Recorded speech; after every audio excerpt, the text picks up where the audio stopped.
And in that summer of 1940, several of us guys got together, and we knew we were going to go to war with Germany. We just felt it. Now, in all this time, Japan, that word was never mentioned. Nothing, zero. And so we quit college to join up in the service, and it was a time that our government called a time of national emergency for this nation, and they were gearing up to go to war, actually, with Germany. And so, at any rate, I joined the Navy and had to sign up for 6 years. Went through training in San Diego, and I was sent from the aircraft carrier Saratoga, which was a real old carrier. Then it was a new one, but I'm talking 60 some odd years ago. And the Saratoga took all of us to Hawaii, to Pearl Harbor, and nearly all the airplanes were taken off that aircraft carrier, and they were just all sailors sleeping on the hangar deck and everything. And I was assigned to the battleship Tennessee. Upon my arrival there, that had to have been in, let's see,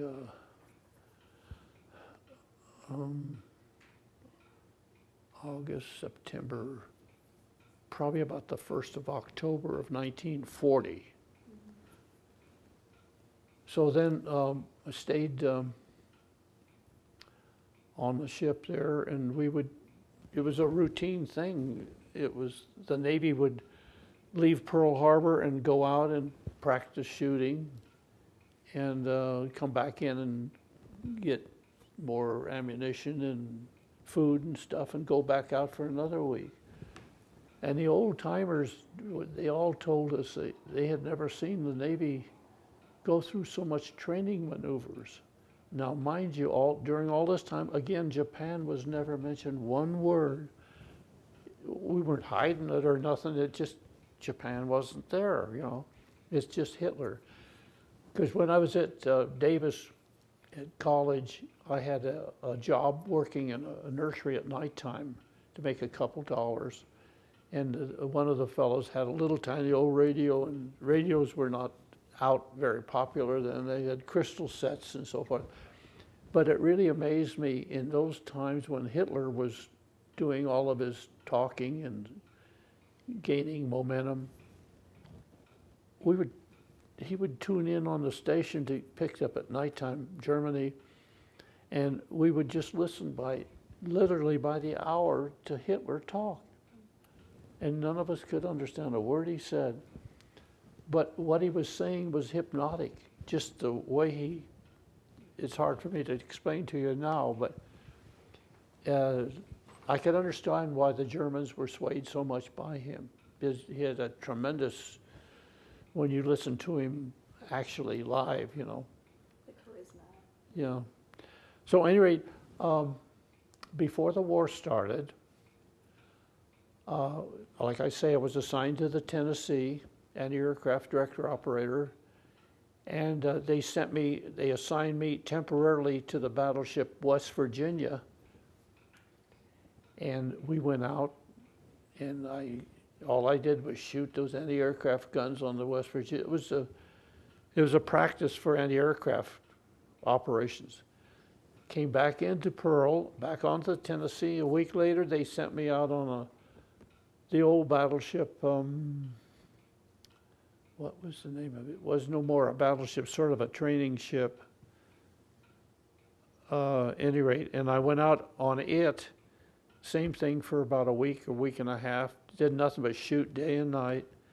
Came back in, and they sent me back onto my ship, the Tennessee. Now, this last ship that I was telling you about I went out on, it was sunk at Pearl Harbor. The West Virginia was sunk at Pearl Harbor. And so I was on 3 ships that was hit at Pearl Harbor. At Pearl Harbor, like I said, we were 50 to 75 feet from the Arizona. And the shell that blew up the Arizona was a Japanese naval battleship shell with fins on it, and they fixed it up, and they had on their horizontal bombers, and they flew right down Battleship Road to drop these armor-piercing shells. One of them hit the Arizona and blew it up.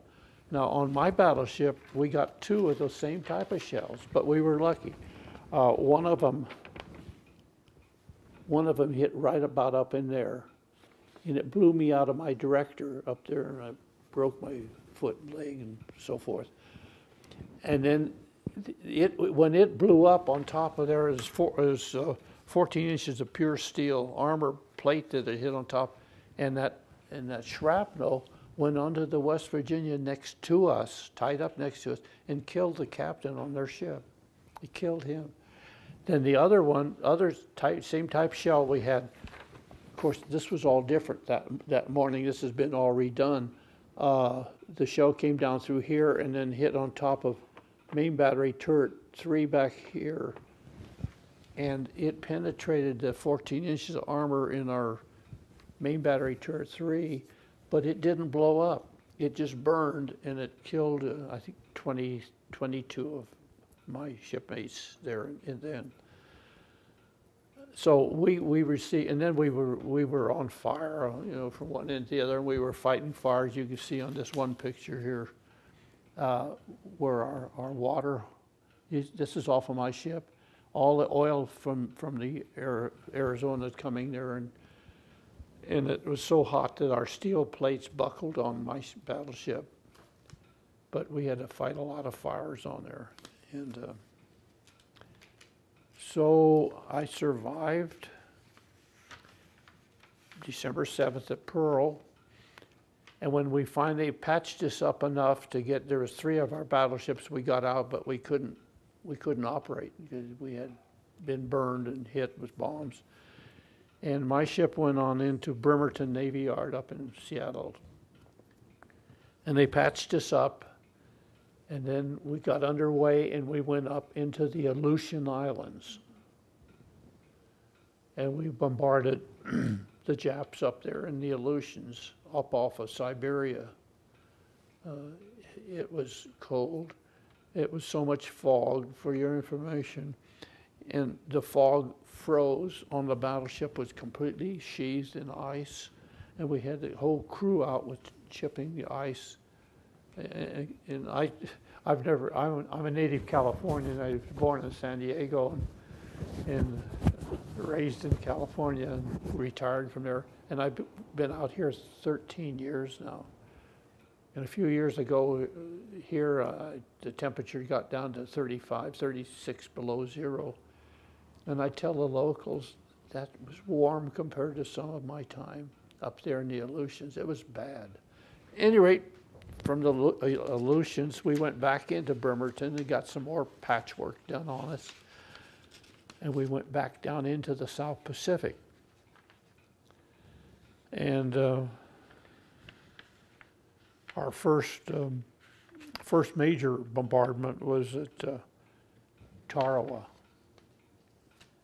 And it's a bad scene. Do you know anything about? Ever talked about Tarawa? It's one of the worst and bloodiest. In my anti-aircraft director, we pulled in within 2,000 yards of the shore, and supporting with 5-inch batteries, and we had no plans on where the undersea, what do you call it, the rock undersea, the reef? The coral reef? Coral. And I just watched our landing craft hang up on the coral, and the Japs were getting them in crossfire. And I don't know, I guess, I estimated I might have seen better than 4,000 Marines die there in about 5.5, 6 hours. Bad scene. But at any rate, we went through the Marshalls and the Gilberts, which included Tarawa, Kwajalein, and Saipan, Guam, Tinian, Leyte, so forth. We bombarded and supported at Iwo Jima. And at Okinawa, I was on a LST then. Went through a typhoon off Okinawa. When you hear about hurricanes on the East Coast here, that's nothing compared to those typhoons up in the China Sea. They were bad scene, bad scene. So on my ship, we got awarded 10 battle stars and a Navy unit commendation. And